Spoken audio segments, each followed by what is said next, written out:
Hello दोस्तों, आज की इस वीडियो में आप सभी का स्वागत है। आज हम एक नया टॉपिक डिस्कस कर रहे हैं पीएनसी में, जिसको हम परमुटेशन कहते हैं। इसके पिछले वाले वीडियो में हमने क्या देखा था, फैक्टोरियल देखा था। तो अगर किसी ने फैक्टोरियल को नहीं देखा है तो उसको पहले देख लें, तब ये अच्छी तरीके से उनको समझ में आएगा, क्योंकि इसमें मैं फैक्टोरियल का भी यूज करूँगा ना। ठीक है, तो चलिए शुरू करते हैं। तो अरेंजमेंट क्या होता है? तो बेसिकली अरेंजमेंट ये होता है, जैसे कि हमने क्या किया था, इसके पहले वाले में हमने क्या पढ़ा था, प्रिंसिपल ऑफ मल्टीप्लिकेशन एडिशन पढ़ा था। तो हमने क्या किया था, उसमें बेसिकली हम नंबर्स को अरेंज ही कर रहे थे। जैसे कि हमने क्या लिया, 1 2 3 4 5, ये 5 डिजिट लिए हमने, और कहें हमें थ्रू 2 डिजिट का हमें नंबर बताइए, 3 डिजिट का हमें नंबर बताइए, कितने तरीके से, मतलब कितने नंबर बन सकते हैं 2 डिजिट के, और 3 डिजिट के कितने नंबर बन सकते हैं विदाउट रिपीटिशन, विथ रिपीटिशन। तो ये जो बेसिकली हम कर रहे थे, हम क्या कर रहे थे कि जो हमारे डिजिट्स दिए गए थे उनको हम अरेंज कर रहे थे। जैसे कि 3 डिजिट नंबर बनाना विदाउट रिपीटिशन, तो हमने क्या किया था, 3 वैकेंट प्लेसेस क्रिएट कर ले रहे थे। उसके बाद से हम देखते थे कि फर्स्ट वाले को मैं कितने तरीके से फिल कर सकता हूँ, सेकेंड वाले को कितने तरीके से फिल कर सकता हूँ, उसके बाद थर्ड वाले को कितने तरीके से फिल कर, फिर उसके बाद से मल्टीप्लाई करके अपना आंसर रिपोर्ट करते थे। तो उसी प्रकार से कुछ इसमें भी है, उसको हम समझते हैं। तो उसको समझने के लिए हमने एक एग्जांपल लिया है। हमने क्या लिया है, हम 10 स्टार्स लिए हैं। 10 स्टार्स लिए, ये आप देख रहे हैं कि मैं ये बताने के लिए कि ये 10 स्टार्स आपस में समान नहीं है, सब अलग अलग है। इसके लिए मैंने इन सभी को अलग अलग कलर से किया है। ठीक है, और ये देख रहे हैं ये वाला, ये दोनों वाइट नहीं है, ये देखिए थोड़ा कम वाइट है, ये अपना वाइट ही है। ठीक है, तो ये भी डिफरेंट है। कोई ये मत कहेगा ना कि ये क्या बोलते हैं, दोनों समान है। अब हम क्या कर रहे हैं, इन 10 स्टार्स को आप 10 आदमी समझिए, और हमको क्या करना है, ये 10, ये जो 4 हमारे वैकेंट प्लेसेस हैं, इनको 4 कुर्सियाँ समझिए, 4 चेयर समझिए। हम कह रहे हैं कि इन 10 लोगों को कितने तरीके से आप इन 4 कुर्सियों पे बैठा सकते हैं। मेरा सीधा सा सिंपल सा सवाल यही है। तो हम क्या करेंगे, अब इनको हम कितने तरीके से बैठा सकते हैं उसको हम देखते हैं। तो ये 10 आदमी हैं, तो 10 आदमी से हो सकता है ये फर्स्ट वाला आदमी आके यहाँ पे बैठ सकता है, या तो ये आके बैठ सकता है, या तो ये वाला बैठ सकता है, या तो ये वाला बैठ सकता है, या तो ये वाला बैठ सकता है, या तो ये वाला बैठ सकता है, या तो ये वाला, या तो ये वाला, या तो ये वाला, या तो ये। कहने का मतलब ये है कि पहले वाले को, ये पहला वाला जो चेयर है, इसका मैं पोजीशन भी लिख देता हूँ, फर्स्ट, और ये हमारा सेकेंड चेयर, ये हमारा थर्ड चेयर, ये हमारा फोर्थ चेयर है। तो यानी कि ये फर्स्ट वाले चेयर को कितने तरीके से मैं फिल कर सकता हूँ। हो सकता है पहला वाला बैठ सकता है, हो सकता है दूसरा वाला बैठ सकता है, या तीसरा वाला, ऐसे ऐसे 10 पॉसिबिलिटी हैं इसको फिल करने के लिए। यानी कि इसको मैं 10 तरीके से बैठ सकता हूँ। हो सकता है मैं इसको बैठा लूँ, इसको, या तो हो सकता है इसको मैं बैठा दूँ, इसको मैं बैठा सकता हूँ। तो ऐसे मेरे पास 10 तरीके हैं इसको फिल करने के। तो इसको फिल करने के मेरे पास 10 तरीके हैं। अब देखिए 10 तरीके से इसको फिल करने के 10 तरीके हैं, तो यहाँ पे इन 10 में से तो कोई एक इंसान जाके यहाँ पे बैठ चुका होगा। जो वहाँ पे बैठेगा तो यहाँ पे आएगा नहीं आएगा, क्योंकि यहाँ पे जो बैठ गया वो, यार एक इंसान 2 कुर्सी पे कैसे बैठ सकता है यार, ये तो है ना। तो यहाँ पे जो बैठ गया वो यहाँ पे आएगा नहीं। यानी कि यहाँ पे 10 थे तो एक कम हो गए, 9 हो गए। अब इसको कितने तरीके से फिल कर सकते हैं, तो इसमें इसको हम 9 तरीके से फिल कर सकते हैं। कैसे 9 तरीके से, क्योंकि एक इंसान मान लीजिए रेड वाला इधर बैठ गया, तो 9 में से ये आ सकता है, या तो ये आ सकता है, या तो ये आ सकता है, या तो ये आ सकता है, या तो ये आ सकता है। तो इसको 9 तरीके से फिल कर सकते हैं। इसी प्रकार से यहाँ पे जो दोनों बैठ गए हैं तो इधर तो वो बैठेंगे नहीं। फिर उसके बाद से इसको हम 8 तरीके से फिल कर सकते हैं, और इसको हम कितने तरीके से फिल कर सकते हैं, इसको 7 तरीके से फिल कर सकते हैं। क्यों? क्योंकि यहाँ जो 3 बैठ गए हैं वो तो यहाँ पे नहीं आ सकते, तो इसको मैं 7 तरीके से फिल कर सकता हूँ। ठीक है, अभी क्या अपने को 4 कुर्सी फिल करनी है, यानी 4 कुर्सी पे तो बैठाना है ना। तो कितने तरीके से मैं बैठा सकता हूँ, तो हमको ये भी चेयर चाहिए, इस पर भी लोग बैठने चाहिए, एंड इस पे भी, एंड इस पे भी, एंड इस पे भी। तो टोटल हमारे कितने होंगे, ये 10 9 90, 8 7 56। इनको मल्टीप्लाई करेंगे आपको क्या मिलेगा, 540। देखिए यहाँ पे 9 6 54, और उसके बाद से 9 5 45 50। तो ये हमारा हो जाएगा।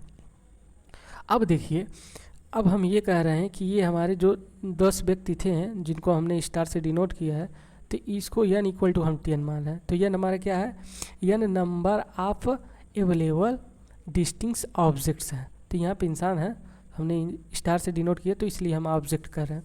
और ये हमारा क्या है, ये जितने जो है 4 हमारे वैकेंट प्लेस है, इनको हम r से डिनोट करते हैं। तो ये हमारा r इक्वल टू 4 है। r हमारा क्या है, number of available vacant places, number of available vacant places. ठीक है। आर हमारा क्या है, number of available vacant places.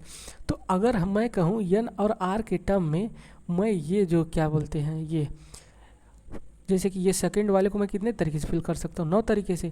तो एन और आर के टर्म में मैं ये कह रहा हूँ कि ये 9 मेरे को लाना है कि मैं इस सेकंड वाले पोजीशन को कितने तरीके से फिल कर सकता हूँ। ये अगर मेरे को लिखना रहेगा तो मैं क्या करूँगा, मैं सिंपली ये करूँगा,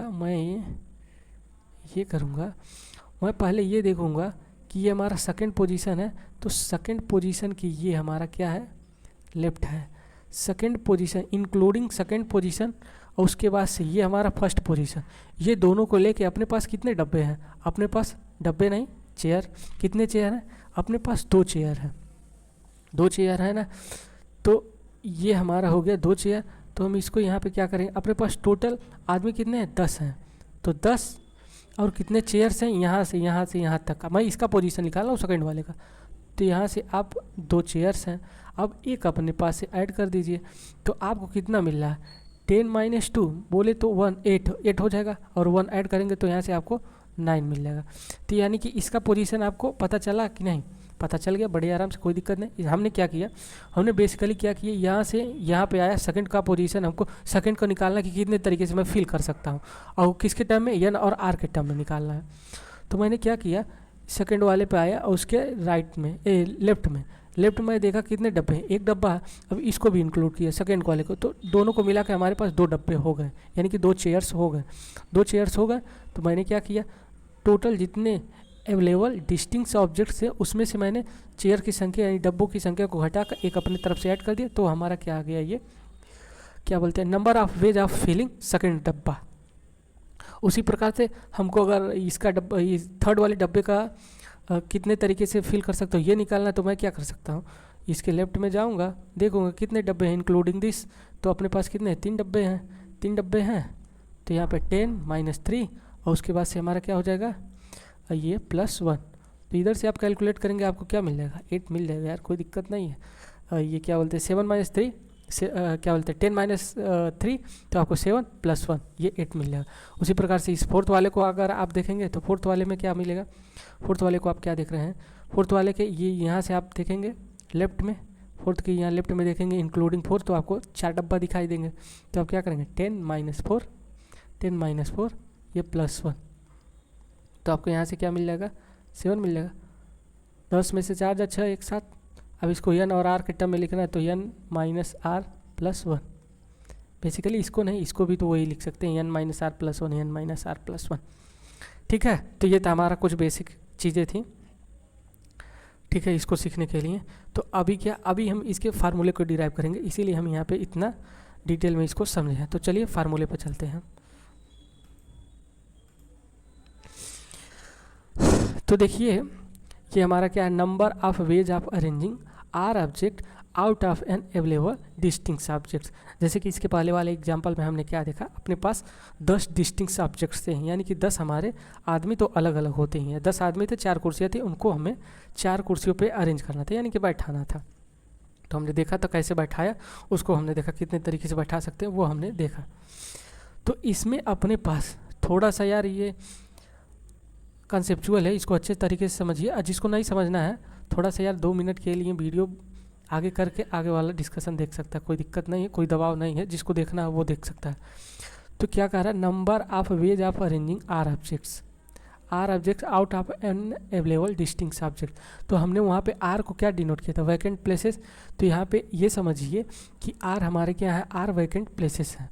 तो ये हमारा फर्स्ट वाला वैकेंट प्लेसेस हो गया, सेकेंड वाला, थर्ड वाला, फोर्थ वाला, ऐसे ऐसे ऐसे ऐसे ये हमारा आरथ, ये आरथ वाला हमारा, जैसे कि उसमें हमारा क्या था, 4 वैकेंट प्लेसेस थे, तो लास्ट वाला हमारा क्या आया था, फोर्थ आया था। तो वैसे ये वाला हमारा क्या है, ये आरथ है, क्या है, ये आरथ है। तो 1 मिनट इसको मैं लिख लेता हूँ, इसको मैं आरथ पोजीशन लिख लेता हूँ। अब इसको मिटाना पड़ेगा इसलिए मैं लिख नहीं रहा, ठीक है। अभी क्या थोड़ा मार्कर मैं चेंज करता हूँ। अब देखिए जैसे कि उसमें हमने क्या देखा था कि अपने पास 4 वैकेंट प्लेसेस थे, तो फर्स्ट वाले प्लेस को 10 लोगों को हमको पहले वाली कुर्सी पे बैठाना है तो कितने तरीके से बैठा सकता हूँ। वैसे इसी प्रकार से यहाँ पे n है तो इसको मैं कितने तरीके से फिल कर सकता हूँ, यानी कि n आदमी है, ये हमारा एक चेयर है, मानिए 10 आदमी है तो एक चेयर है, इसको कितने तरीके से मैं इन चेयर पे इन आदमियों को बैठा सकता हूँ। हो सकता है पहला आ जाए, दूसरा आ जाए, तीसरा आ जाए, ऐसे मैं इसको 10 तरीके से फिल कर सकता हूँ, जो कि पिछले एग्जाम्पल में देखा। तो ऐसे यहाँ पे n है तो इसको मैं कितने तरीके से फिल कर सकता हूँ n, और उसके बाद से इसको मैं कितने तरीके से फिल कर सकता हूँ, तो इसको n-1 तरीके से, और इसको मैं n-2 तरीके से फिल कर सकता हूँ। तो ऐसे ऐसे मैं यहाँ पे आऊँगा, इसको मैं n-3 तरीके से फिल कर सकता हूँ। ऐसे वैसे मैं जब आऊँगा ये लास्ट वाला, तो हमने क्या देखा, हमने ये देखा था कि अगर हमको किसी भी प्लेस का करना है, जैसे कि ये हमारा सेकंड पोजीशन है, तो हम क्या कर रहे थे, सेकंड पोजीशन करना था तो मैं क्या करता था n- और ये 2+1 करता था। जैसे कि हमारा सेकंड पोजीशन था ना, तो n-2+1 करता था। जैसे कि अगर नहीं समझ में आ रहा है तो आप यहाँ पे आप देख सकते हैं। तो ये सेकंड पोजीशन का अगर हम निकाल रहे थे n और r के टर्म में कि कितने तरीके से मैं इस सेकंड पोजीशन को फिल कर सकता हूँ, तो मैं क्या कर रहा था, n- ये जो पोजीशन था सेकंड +1 करता था। तो उसी प्रकार से अगर हमको इसका पोजीशन निकालना है कि मैं इसको कितने तरीके से फिल कर सकता हूँ, इसको मैं कितने तरीके से फिल कर सकता हूँ, तो इसको मैं क्या लिख सकता हूँ, n-r+1 लिख सकता हूँ।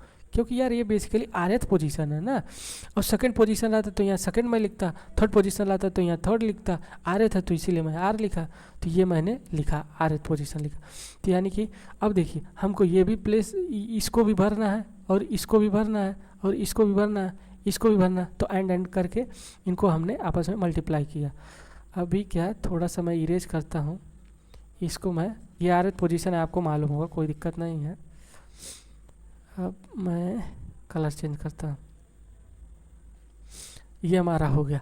अब मैं एक्स्ट्रा क्या कर रहा हूँ, एक्स्ट्रा मैं अपने पास से क्या कर रहा हूँ, अपने पास से n-r इसका मल्टीप्लाई कर रहा हूँ n-r-1 का। ऐसे ऐसे मैं कहाँ तक मल्टीप्लाई कर रहा हूँ, मैं मल्टीप्लाई कर रहा हूँ 2 × 1 तक। अब देखिए इसमें मल्टीप्लाई मैं कर रहा हूँ तो नीचे मेरे को डिवाइड भी तो करना पड़ेगा ना, नीचे मेरे को डिवाइड भी करना पड़ेगा। तो यहाँ क्या n-r, और उसके बाद से ये हमारा क्या है n-r-1। थोड़ा सा यार ये टेढ़ा जा रहा है, इसको मैं सीधा कर देता हूँ, प्रॉब्लम ना हो। तो इसको मैं क्या लिख सकता हूँ, n-r मल्टीप्लाई बाई n-r-1, और इसको मैं क्या लिख सकता हूँ, n-r-2। ऐसे ऐसे मैं कहाँ तक जा रहा हूँ, 2 × 1 तक जा रहा हूँ, 2 × 1 तक जा रहा हूँ। तो आप ये ऊपर वाला देख रहे हैं, ऊपर वाला आपको क्या दिख रहा है, ये दिख रहा है product of first n natural number. तो product of first n natural number को आप क्या लिखते हैं, आप लिखते हैं n फैक्टोरियल लिखते हैं ना। अरे यार इसको तो n फैक्टोरियल लिख सकता हूँ। और ये नीचे वाला हमारा क्या है, नीचे वाला आपको दिख रहा है कि product of first n - r natural number. तो इसको मैं क्या लिख सकता हूँ, n - r फैक्टोरियल, इसको मैं ये लिख सकता हूँ ना। कोई दिक्कत नहीं यार। ये n - r को कोई n - r कोई हमारा नेचुरल नंबर है, तो n - r, n - r -1, n - r -1 2, तो ये हमारा क्या है, product of first n - r natural number है ये हमारा, ये जितना लिखा गया। तो इसको मैं n - r फैक्टोरियल तो लिख सकता हूँ। ये हमारा क्या है, product of first n natural, तो इसीलिए मैं इसको n फैक्टोरियल लिखा हूँ। अब इसी को हम कहते हैं NPR, इसको कहते हैं, ये जो हमारा फार्मूला आया है इसको हम नोटेशन में ऐसे लिखते हैं NPR। इसका मतलब क्या है, NPR को मैं कैसे पढ़ता हूँ, number of ways of arranging r object, number of ways of arranging r object out of n available distinct object. ये डिस्टिंक्ट से नोटिस कीजिएगा क्योंकि आगे चल के बड़ा दिक्कत करेगा। ये डिस्टिंक्ट रहना चाहिए, यानी कहने का मतलब होता है कि जो भी अवेलेबल अपने वस्तुएं हैं यानी थिंग्स हैं, जो भी ऑब्जेक्ट्स अवेलेबल हैं वो डिस्टिंक्ट रहना चाहिए, उनका एक दूसरे से कोई संबंध नहीं रहना चाहिए, सब अलग अलग रहनी चाहिए। तो इसको हम NPR कहते हैं। यही हमारा क्या होता है, परमुटेशन होता है, यही हमारा परमुटेशन होता है। ठीक है, तो आशा करता हूँ ये समझ में आया। नहीं समझ में आया तो मैं फिर से आपको समझाता हूँ कि अगर इस फार्मूले का आपको डेरिवेशन समझना है तो आप ऐसे समझ सकते हैं कि अपने पास n अवेलेबल डिस्टिंक्ट सब्जेक्ट हैं, r वैकेंट प्लेसेस हैं। तो अपने r वैकेंट प्लेसेस हैं, ये फर्स्ट प्लेस को मैं n तरीके से फिल कर सकता हूँ, सेकंड प्लेस को n-1 तरीके से फिल कर सकता हूँ। उसी प्रकार से इस लास्ट वाले को मैं कितने तरीके से फिल कर सकता हूँ, ये rth पोजीशन है तो इसको n-r+1 कैसे, जैसे कि मैं पिछले एग्जांपल में आपको समझाया हूँ, उसमें कोई दिक्कत नहीं होगा। फिर उसके बाद से हमने क्या किया, ये एक्स्ट्रा हमने मल्टीप्लाई किया है तो इधर मल्टीप्लाई किया तो इधर भी मल्टीप्लाई किया, क्योंकि यार आफ्टर ऑल इसको तो मेरे को लाना ही है ना, तो इसको लाने के इधर मल्टीप्लाई कर इधर डिवाइड किया। फिर उसके बाद हमने क्या किया, ये हमारा क्या था, दिख रहा था हमको product of first n natural number, तो इसको मैं n फैक्टोरियल किया। ये नीचे वाला हमारा product of first n-r natural number दिख रहा था तो इसको मैंने n-r फैक्टोरियल कर दिया और ये हमारा बन गया n p है। ये हमारा यही हमारा फार्मूला है, ये r है। अब चलते हैं आगे, देखते हैं इसके बेसिस पे कुछ क्वेश्चन। ये हमारा एक्चुअल फार्मूला है, ठीक है, तो मैं इसको हटा देता हूँ, कोई दिक्कत नहीं है यार, इसको मैं हटा सकता हूँ, कोई दिक्कत नहीं है। अपना ये फार्मूला है NPR का, ठीक है, तो इसको याद कर लीजिएगा, इससे क्वेश्चन आसानी से हो जाएंगे। तो ये समझ में आया होगा, अगर समझ में आया होगा तो यार कमेंट में थम्स अप ज़रूर करना। अब देखिए, find the value of n such that, अब हमको n की वैल्यू फाइंड आउट करना है, ठीक है। तो यहाँ पे n की वैल्यू फाइंड आउट, यहाँ n = 4, n ग्रेटर देन 4 क्यों लिखा है, यहाँ n ग्रेटर देन 4 इसलिए लिखा है कि अगर n-1, यहाँ पे आपको मैं समझाता हूँ, 1 मिनट पहले थोड़ा सा इंपॉर्टेंट चीज़ें इसको डिस्कस करना ज़रूरी है। जैसे कि देखिए यहाँ पे n ग्रेटर देन 4 लिखा है, ये क्यों लिखा है, अगर यहाँ पे NPR n हमारा NP3 दिया है, अगर n ग्रेटर देन 4 नहीं होगा, n ग्रेटर देन 4 नहीं होगा, मान लीजिए n अपना क्या हो जाए, 2 हो जाए, 2p3 हो जाए, तो आप क्या करेंगे, यहाँ पे फार्मूले से मैं तोड़ रहा हूँ, 2 फैक्टोरियल यहाँ पे क्या हो जाएगा, 2 - 3 फैक्टोरियल हो जाए। तो आप यहाँ पे क्या देख रहे हैं, ये वाला फैक्टोरियल -1 फैक्टोरियल, -1 फैक्टोरियल यार कहाँ होता है, नेचुरल नंबर कभी, ये क्या बोलते हैं, फैक्टोरियल सिर्फ नेचुरल नंबर्स का ही होता है, तो ये -1 नेचुरल नंबर है ही नहीं है। अरे यार कोई काउंटिंग आप करते हो कि -1 फिर -2, ऐसे तो काउंटिंग करते ही नहीं हो, तो इसलिए ये वैलिड है ही नहीं, ये फैक्टोरियल माना ही नहीं जाएगा। -1 का फैक्टोरियल होता ही नहीं कुछ, क्यों नहीं होता, क्योंकि फैक्टोरियल यार ये नेचुरल नंबर के लिए ही डिफाइन है, यानी कि फैक्टोरियल हमारा नेचुरल नंबर के लिए डिफाइन है, जबकि -1 हमारा क्या है, नेचुरल नंबर नहीं है, इसीलिए ये केस न आए, इसीलिए यहाँ n हमारा क्या है, ग्रेटर देन 4 है, ठीक है। तो समझ में आया होगा, तो इसको पहले मैं मिटाता हूँ, अभी थोड़ा सा कलर चेंज करते हैं, नीला, ठीक है। तो अपने को क्या करना है, find the value of n such that n greater than 4 है, तो NP5 है और ये हमारा क्या 42 NP3 है। अब फार्मूले से लगा के इसको एक्सपेंड कीजिए, तो यह फार्मूला हमारा क्या है, NPR है, आप क्या लिख सकते हैं, NPR को मैं क्या लिख सकता हूँ, n फैक्टोरियल n-r का फैक्टोरियल। तो इसी फार्मूले पे मैं इसको ब्रेक करता हूँ। 1 मिनट यार, थोड़ा सा कलर चेंज कर लेते हैं, क्योंकि दिख रहा है ये सेम दिखने लग रहा है ना। तो अब NP5 को मैं कैसे यहाँ पे क्या लिखूँगा, n फैक्टोरियल अपान, ये हमारा क्या है 5 माइनस नहीं है यार, n वैल्यू निकालनी है तो मैं 5 माइनस लिख रहा हूँ यार, ये हमारा क्या है n-5 और उसके बाद से ये फैक्टोरियल हो गया ना, ठीक है। अब उसके बाद से ये 42 multiply by n factorial upon n-3 factorial. तो आप यहाँ से सिंपली ये हमारा क्या है n-5 है। 1 मिनट, इसको थोड़ा सा सही से लिख लेते हैं यार,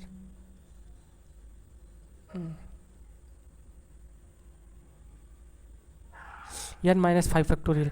अब यहाँ देखिए ये हमारा n फैक्टोरियल है, तो इससे और ये भी हमारा n फैक्टोरियल, इससे ये कैंसिल हो जाएगा, ये दोनों कैंसिल हो जाएंगे। अपने पास क्या बचेगा, अपने पास ये बच रहा है 1 अपान n माइनस ये 5 फैक्टोरियल, और ये हमारा क्या 42 मल्टीप्लाई बाई 1 बाई n-3 का फैक्टोरियल।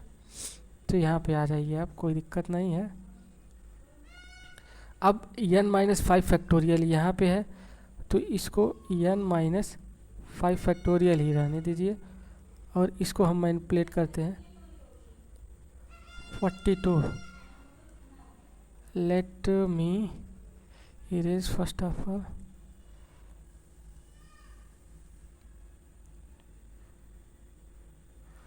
यहाँ पे हमने क्या लिखा है, n-5 फैक्टोरियल इक्वल टू, इसको मैं ब्रेक करता हूँ। इसको मैं कैसे ब्रेक करूँगा, ये 42 हो गया अपने पास, इसको मैं लिख रहा हूँ n-3 का फैक्टोरियल। सॉरी यार, सॉरी, मेरा भी दिमाग काम नहीं कर रहा है। n-3 और इसको मल्टीप्लाई बाई n-4 और यहाँ पे मैं क्या लिख सकता हूँ, n-5 का फैक्टोरियल। इसको मैं ऐसे लिख सकता हूँ, कोई दिक्कत परेशानी नहीं होनी चाहिए आप लोगों को। ये हमारा 4 है।